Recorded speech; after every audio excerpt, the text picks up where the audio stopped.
Good morning. Welcome to First Unitarian Universalist Church of Rochester. We are a church that believes inspiration comes from many spiritual sources, all guiding us in the ways of justice and love. Your faith, your doubts, your questions, your identities are welcome here. There is a preschool playroom for kids up through age 4 and classes for kids following the Time for All Ages. All are welcome. Each week there's also a chalice choir rehearsal, a choir for voices 5 and up that meets from 10:20 to 10:40. You get to sing with me today since Joe is gone. So if you're interested in that, those young voices, you can meet me right here in the sanctuary at 10:20. I'll probably ring a bell to lure you away from donuts downstairs to come up for singing if you want. So that's between services every week. Each week, our offering collection goes out to support justice work in the wider community. For the first part of the month, we collected for earthquake relief through the Global Fund for Human Rights, and we raised over $1,600 for that work. So thank you for that.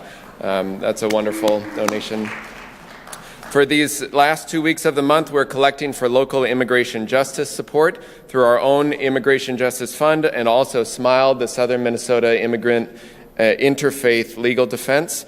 You can give as the plates pass or anytime online for that work. Thank you for your generosity. Today we have a special forum at 12:30 with updates about possible locations for our new church with guest realtor Dan Groteber. You can join us here in the sanctuary at 12:30. It'll also be recorded for later viewing. You can contact the office if you're not able to be here or interested in that. And then Wednesday evening, you can join us for supper at 5:30, followed by choir, youth group, and a forum with childcare from 6:15 to 7. And this week's forum is also about potential properties. So if you can't come today, you could come on Wednesday, though our guest, Dan, will not be here then. So the forum will focus on a recap of today's forum about potential properties and then have more time for discussion and questions with some of our leaders. So you can join us Wednesday night at 5:30 for supper, following the forum to follow that, and 12:30 today for those conversations. And we have a mid-campaign update from our pledge team. Barb.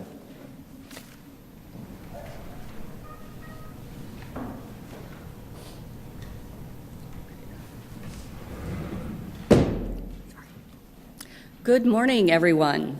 My name is Barb Foss, and I'm a member of the pledge team with an update on this year's campaign. First, a sincere thank you to everyone who has visited the pledge table in the lobby, completed their pledge form, either hard copy or online, and selected their complimentary photo greeting card with images from our church and the gardens of Walden Lane. Second, how are we doing? We are halfway through the pledge drive, and so far 28% have completed a pledge, achieving 41% of our financial goal. A reminder, budget goals include equalizing employee compensation and adding a social justice coordinator position. Find results posted in the lobby, and we invite all to color a chalice image that we'll use to depict participation as those numbers continue to grow. Finally, please complete your pledge by noon on Friday, March 31st. And you will be entered into the drawing for one of 10 Pasquale's Pizzeria gift cards. This drawing is in appreciation of your timely response. The following Sunday, April 2nd, will formally conclude with a celebration and treats in the Commons. Regardless of the size of your pledge, we want to hear from you. Your participation is valued and essential. Thank you for tending the flame.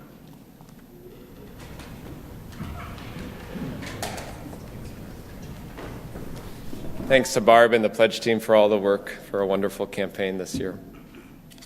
Today we are also glad to welcome our guest musicians, Sarah Hoffmeister-Stender, now up there behind the organ, and Donovan Hill as well. Thank you for bringing your gifts of music today. You can read about them in your order of service as well. We're grateful that you're here. So I invite you to enter our time of worship, first by taking a breath, and with these words from the Reverend Eliza Tupper Wilkes, our minister in the 1870s. May our faith in humanity and our message of hope and good cheer light our way. It's good to be together. In a few moments, our opening hymn will call us back, but first I invite you to rise in body or spirit and greet those around you and give a hello to those online as well.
Our chalice lighting today is from James Villa Blake.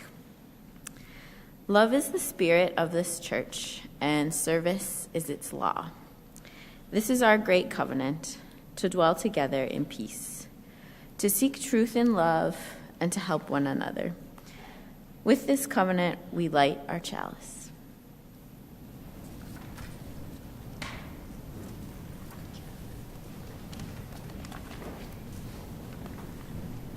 I'd like to invite the children forward for today's story.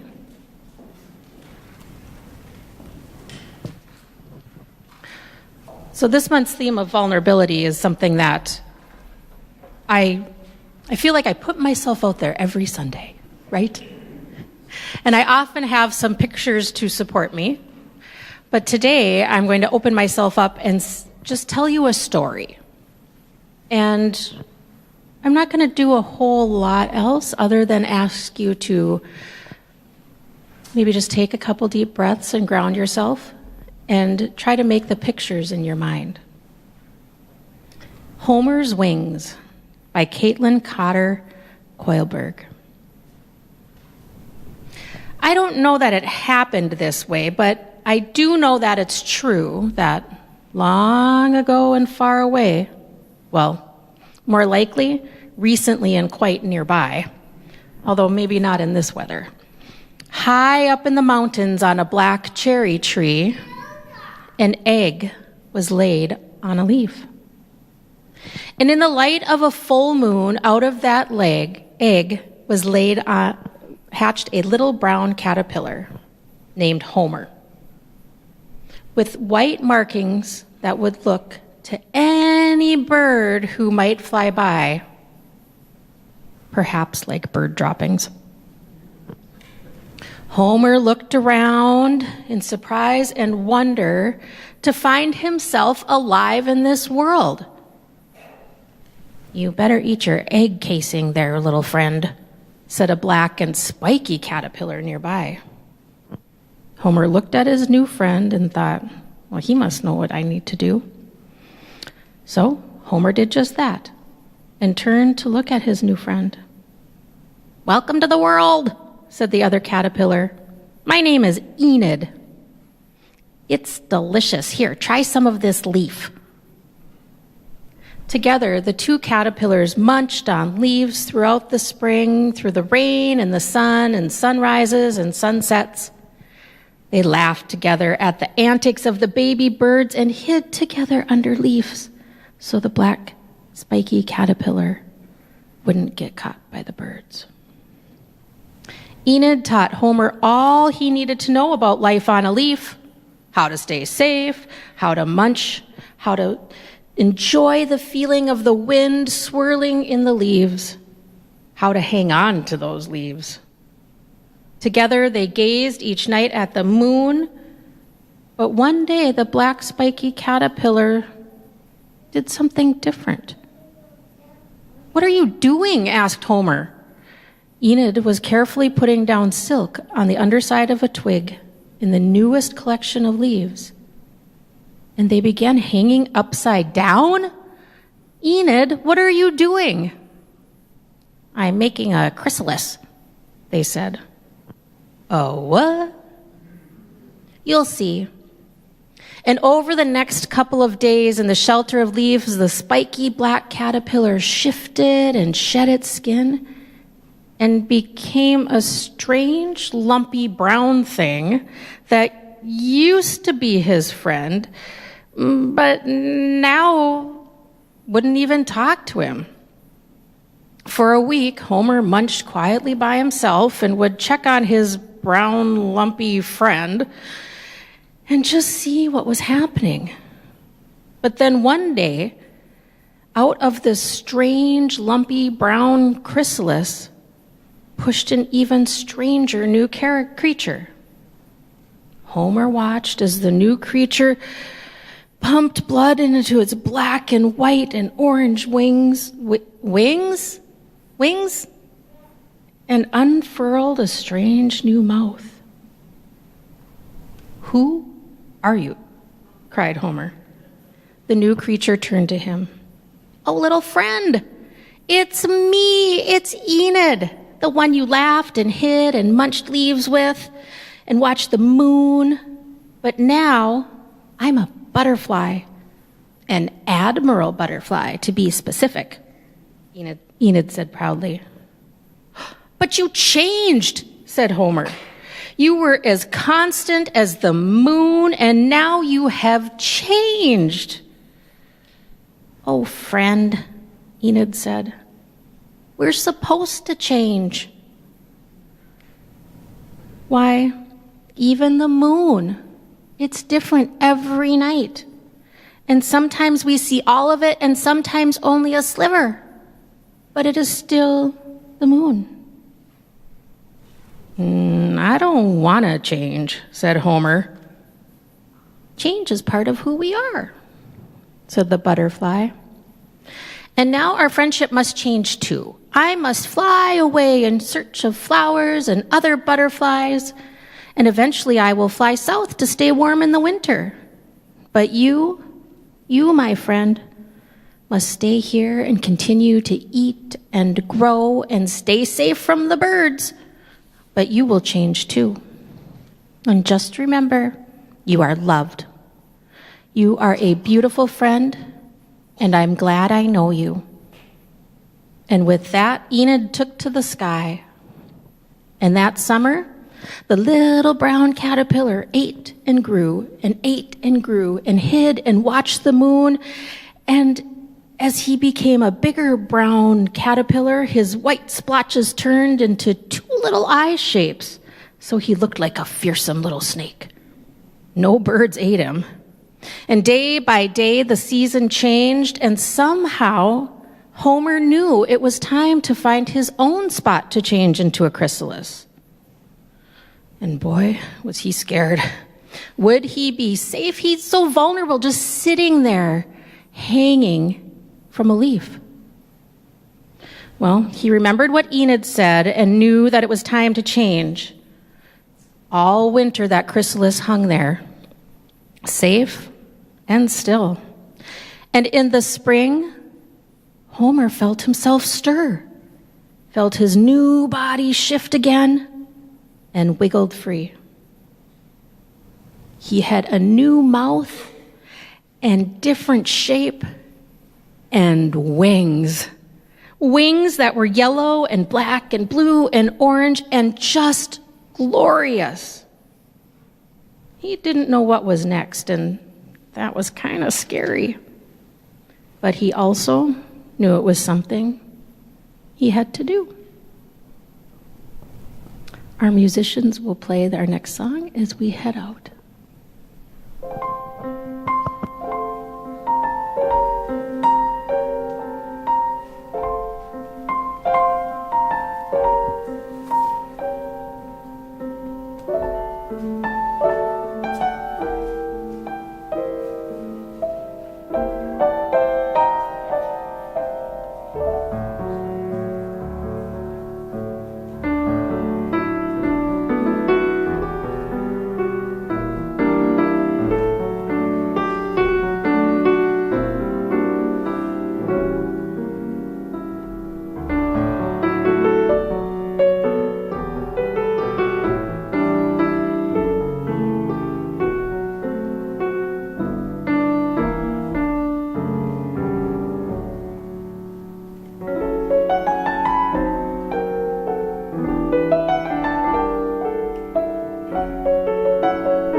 It may be that when we no longer know what we want to do, we have come to our real work. And that when we no longer know which way to go, we have come to our real journey. The mind that is not baffled is not employed, and the impeded stream is the one that sings. That's by Wendell Berry. My guess is that we all have those moments in our lives where we don't know what to do next, where we reach a point in our journey where we are frustrated with where we are and we're unsettled. Those thoughts and feelings come over me from time to time, and I gotta be honest, I'm experiencing one of them right now. Now, I'm a March 1st fella, and that means that even though I love winter, when March 1st rolls around, I'm done with winter. And winter needs to go away, and as you know, this March has not been good to a March 1st fella like me. So I have found myself spiraling into a funk. The weather was a catalyst, but the issues were varied. Frustration at work, worries about my physical health, sadness about family concerns have made me grumpy. Yesterday, Karen and I were driving to an auction event at Kim Edson and Andy Joyce's house, which I have to say was great fun and totally rejuvenating for my soul. But on the way there, Karen asked me about what was wrong. She had been asking me for days, and I had just been giving her the standard answers. Nothing. I don't want to talk about it. Leave me alone. I was avoiding answering her because I was embarrassed and kind of ashamed. I felt I wasn't measuring up. I had a disagreement with my boss at work this week, and I felt bad about my role in it. I was ashamed because I hadn't taken care of my physical health lately. I was feeling guilty because I hadn't followed through on some of my commitments. But I decided to listen to what I think the words that Wendell Berry means when he talks about doing the real work. The need to be present to my feelings of guilt, shame, and embarrassment, to acknowledge that at the very least, they do exist in my heart. So I ended up telling Karen how I was feeling. I made myself vulnerable, and with her began to process what was going on with me. It made me feel better. Becoming vulnerable is hard, risky work. It's scary, requires a great deal of trust in yourself and those you are making yourself vulnerable to. But being vulnerable, opening your heart to the eyes of others, can help us come to a place where we can look at our struggles and deal with them, or simply understand them better. Now, if we can just do something about this stupid weather.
Good morning. It is good to be with you. I invite you to settle in here as we create a place of communal caring and connection. It's our time to pause amidst the busyness of our lives, to consider the beauty that is here all around us, and to open a space for listening and love. Here, we honor all who support us in this caring, loving, and all-inclusive ministry. We send gratitude to Mary Jane McCarty and Kay Eberman, serving as our caring coordinators, arranging care for our members and friends in need. The members of our caring committee are wonderful examples of our compassionate community, holding us up as we go through challenging and happy times. And life can be challenging. We could all use some extra support with what life throws at us. And if you are experiencing challenges in your life, we encourage you to reach out for support and help. During the COVID-19 pandemic, Minnesota received a waiver from the federal government to temporarily provide extra supplemental nutrition assistance programs, SNAP, benefits known as Emergency SNAP or eSNAP. The temporary increase boosted households' monthly benefit to the maximum allotment for their household size, or if they were already getting the maximum amount, households received an additional $95 per month. Federal officials have declared the COVID emergency SNAP allotments will end after February. Because emergency SNAP is issued the month after SNAP is approved, most households will get their last emergency SNAP payments sometime in March, and benefits will return to the standard amount in April. People who received medical assistance during the COVID pandemic may also be at risk for losing benefits as a result of the emergency declaration ending. If you are affected by these decreases and need additional care or personal pastoral care, please reach out to Reverend Luke or myself. In this community, we share pieces of our lives with one another. We do this because all people here have value. Each person's experience matters. We lift up those who are experiencing sadness, illness, or loneliness. May the strength and love in our congregation help guide you. We revel in those who are experiencing joys in their lives. May their happiness lift us all, and may their joy filter into all around them. An update from Lynn Smith after undergoing surgery last week. She shares that she is doing remarkably well and quickly recovering. The surgery confirmed a very early cancer that was confined and non-invasive. The family has appreciated the cards of support, well wishes, and the meals from our church family. As she continues this health care journey, we send her strength and love. Here, our service to each other, to the world, and to our faith is our focus. Let us carry that out into the wider world.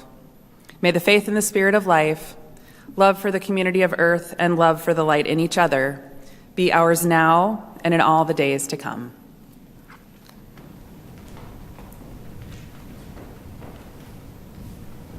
I invite you to take a deep breath. Breathe deep the breath of life. Feel below you the earth, its ancient turning. Above you the sky, and beyond that the stars shining with their ancient light, holding you in this moment, this breath. You yourself made of earth and stars.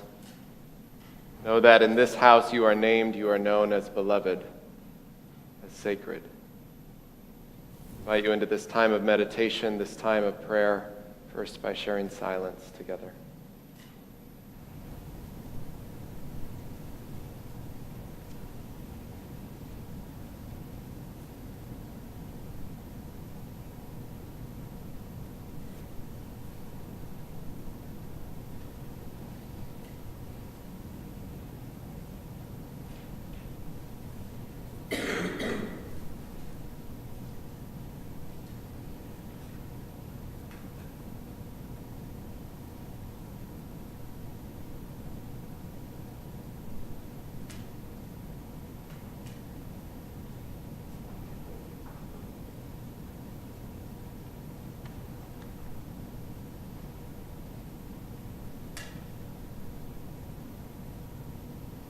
Spirit of life, source of love, God of many names and beyond all naming. Some days blend together, moving through a week or a month of seemingly mundane things, tasks or appointments or commitments, or an overly active or overly quiet home. Other days break the mold where something grabs our attention, takes center, focus in our heart or our soul or the world. Help us to be mindful of these mix of days, the ways that love and hope and grief and loss weave together in these changed and changing days for each of us. That we might be open to notice beauty or wonder or compassion or love in whatever day it might show up. This sacred hour we hold many joys and sorrows. I invite you to bring the names that you're holding in your own heart this day in joy or sorrow, celebration or concern, and silently or aloud now in this time to speak their names.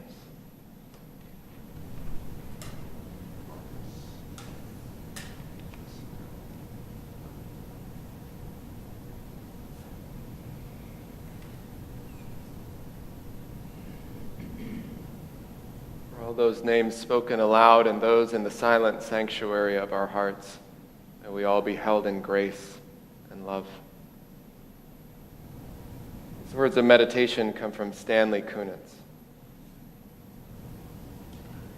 I have moved through many lives, some of them my own, and I am not who I was, though some principle of being still abides from which I struggle not to stray. When I look behind, as I'm compelled to look before I can gather strength to proceed on my journey, I see the milestones dwindling down the horizon, the slow fires trailing from the abandoned campsites from what was. Yet I turn, exulting somewhat, with my will intact to go wherever I need to go. And every stone on the road is precious to me. In my darkest night, when the moon was covered and I roamed through wreckage, a clouded voice directed me, live in the layers, not in the litter. Though I lack the art to decipher it, I have no doubt that the next chapter in my own book of transformations may already be written, but I am not done with my changes. May it be so. Amen. The hymn for our meditation is There Is a Love. I'm going to sing it through once. The lyrics will be on the screen as well, and then I invite you to sing it through twice. There is a love holding me. There is a love holding all that I love. There is a love holding all. I rest in this love. There is a love holding me. There is a love holding all that I love. There is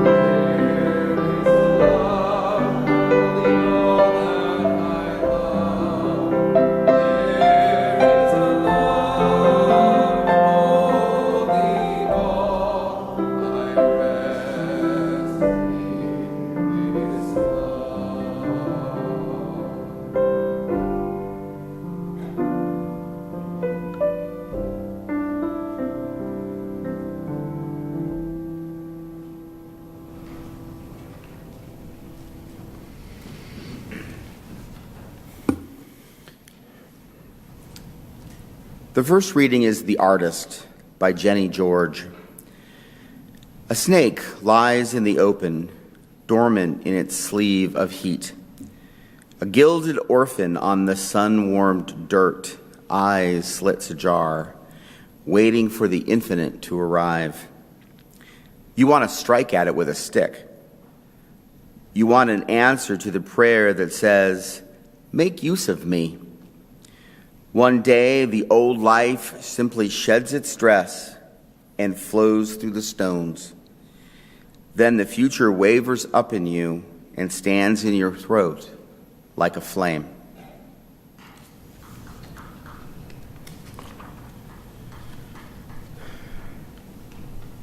Second reading is Instructions for the Journey by Pat Schneider. The self you leave behind is only a skin you've outgrown. Don't grieve for it. Look to the wet, raw, unfinished self, the one you are becoming. The world, too, sheds its skin. Politicians, cataclysms, ordinary days. It's easy to lose this tenderly unfolding moment. Look for it as if it were the first green blade after a long winter. Listen for it as if it were the first clear tone in a place where dawn is heralded by bells. And if all that fails, wash your own dishes. Rinse them. Stand in your kitchen at your sink. Let the cold water run between your fingers. Feel it.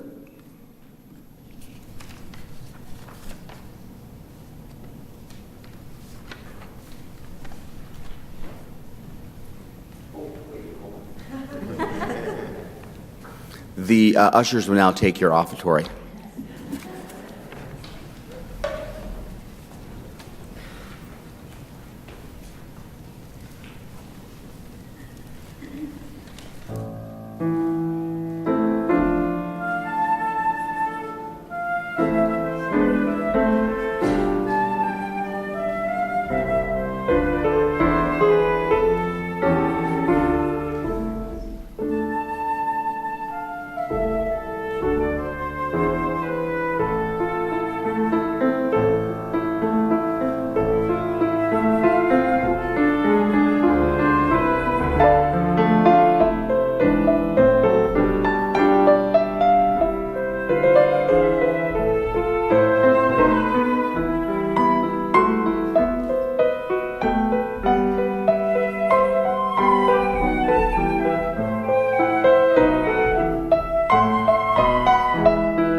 Thank you.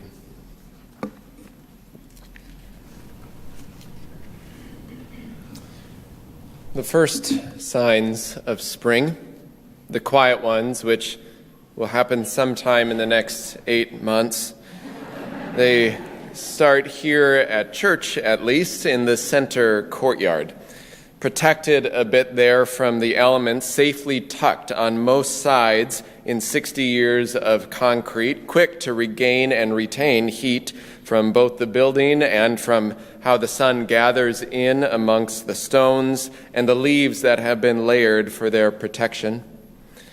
I have to say it still takes some convincing for me each year. Someone who grew up in a very low-maintenance landscaping situation, a small yard, rocks, a couple of hostas, where our job was to pick up every leaf every fall. We didn't do any covering of anything. I know now with many plantings all around, a plethora of plantings around our yard, the importance of layering leaves in the fall or mulching them for a healthy, natural protection over the cold months for the animals, for the soil.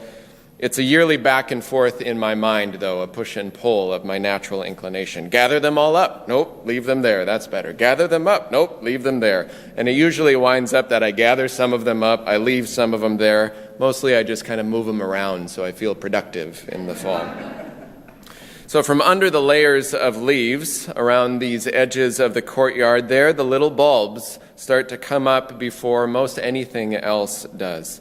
Hyacinth, tulips, all these little bulbs, these little sprouts of green, fragile still, and rightfully a bit frightened of the seemingly friendly deer family that frequents the courtyard and the memorial garden, who tend to understand all the plantings around church as a little church buffet for them, or actually breakfast. I saw them this morning. They're always there just after dawn. Often that's what it takes for something fragile to emerge. Just enough warmth, enough light, just enough soil and roots, just enough safety to feel able to emerge, even if vulnerable, fragile, always in the good graces of the changing weather atmosphere where a late spring snow might come with some weighty force any time between now and June. Look at the wet, raw, unfinished self, writes the poet. The one you are becoming. The world, too, sheds its skin. Politicians, cataclysms, ordinary days, they write. It's easy to lose this tenderly unfolding moment. They say, look for it, as if it was the first green blade after a long winter, as if it were the first clear tone in a place where dawn is heralded by bells.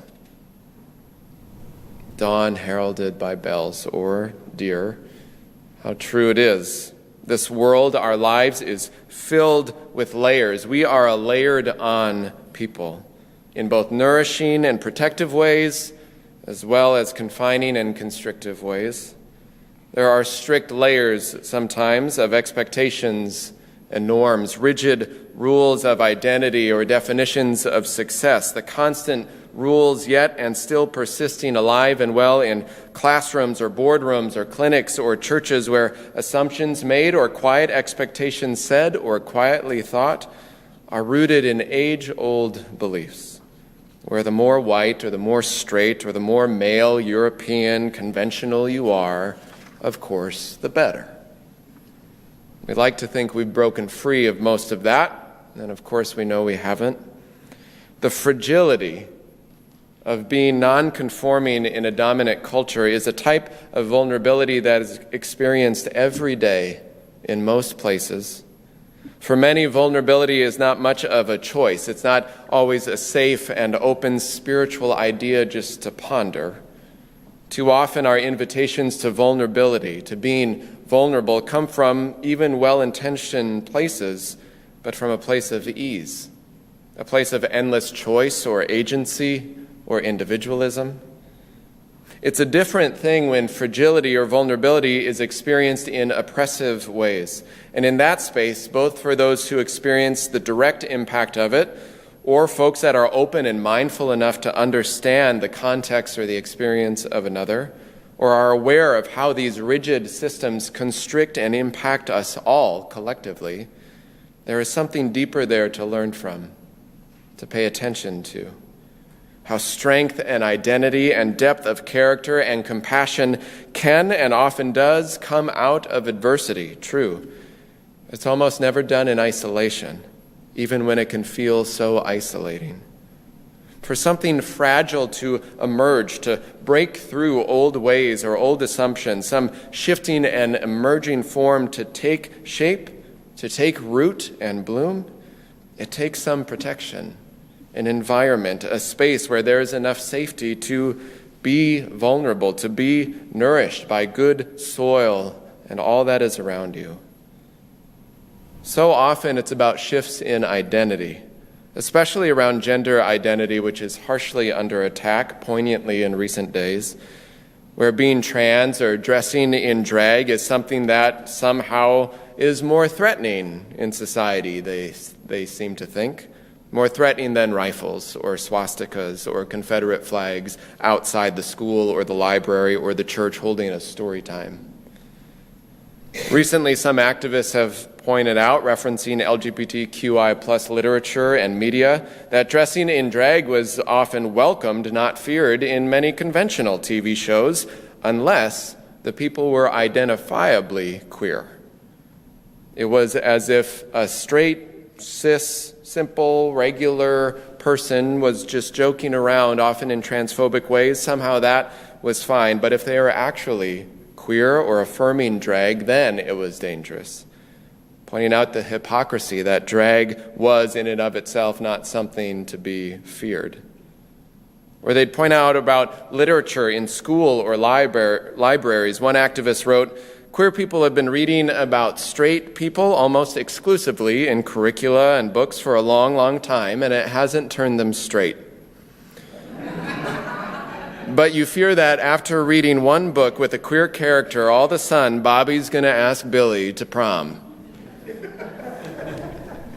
And to be honest, maybe reading that story for Billy or Bobby or whoever will allow someone to have some idea that was never posited as a possibility before, and open something up to some new freedom or liberation, some new emerging self. It's simply, all of this is just ridiculous. In such a world, one might understand, and many do, how hard it is to simply exist in a way when you're non-conforming in whatever way that isn't constantly bombarded with anxiety or fear or hatred from within, that's put in there by a larger society or from all around. For something bright and flourishing like art in the human spirit to break forth out of the hard ground of social stigma, the isolated soul needs layers of love, I think. The warmth of community, of chosen family, of good friends, of folks around you that are open to change, affirming of possibility, and can understand the both and of life. That we are all made of layers, of changing times in our lives, of identities, of lineages, of heartbreaks and struggle and joy and possibility and pain and hope, times when we have been affirmed by people we didn't expect it from, or rejected by people we couldn't imagine we would be, or 1,000 nuances in between, because of some change in our perspective, in our identity, in our life.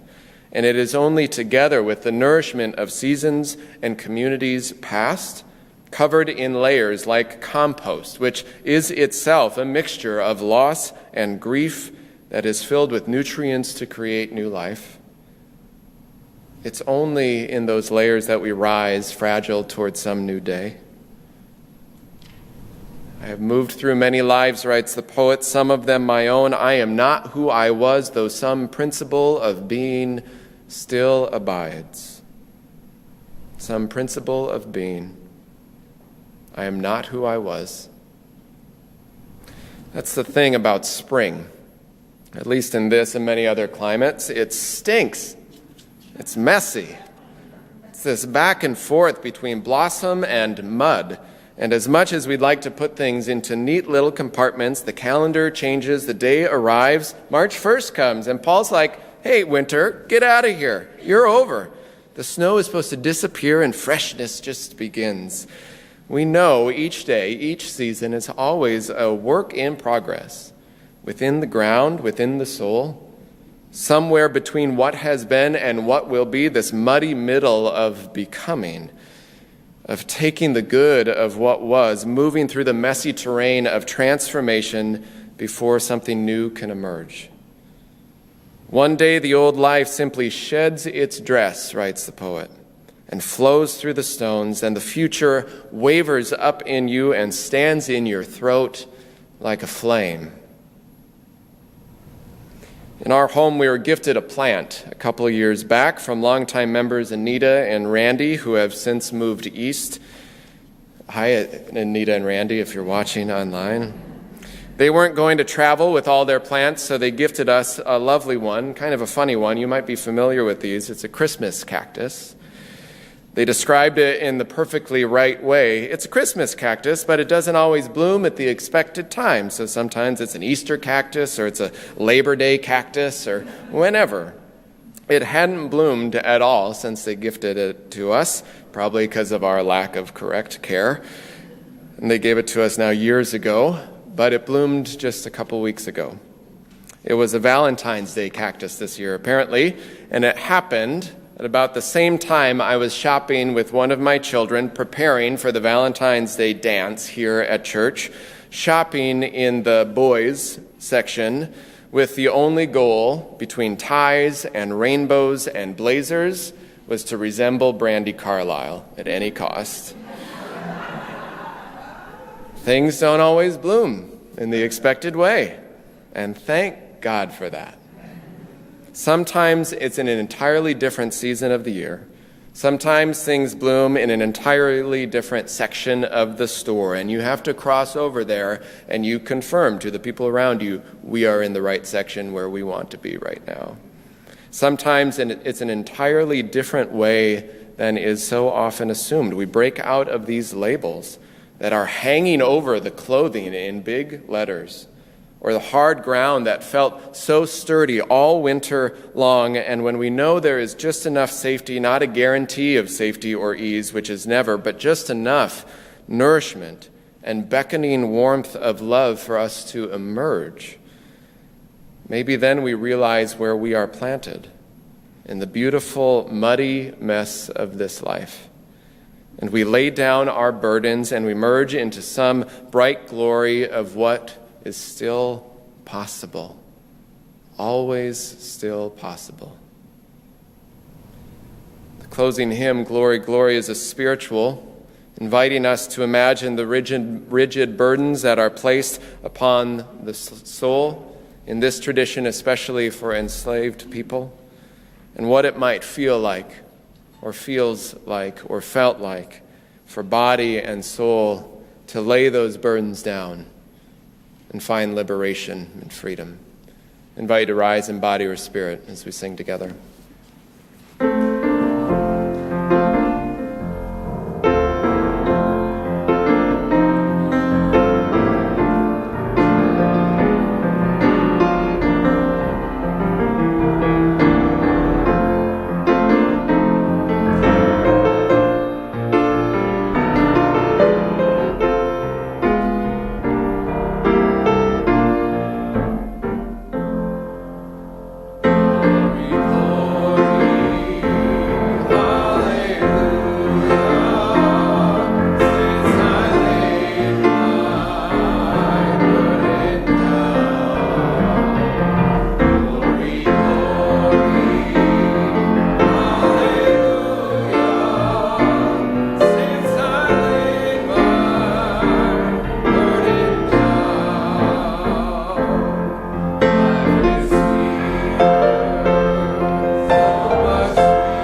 invite you, as you're comfortable, to place a hand on your heart or toward the sky or the earth in gratitude.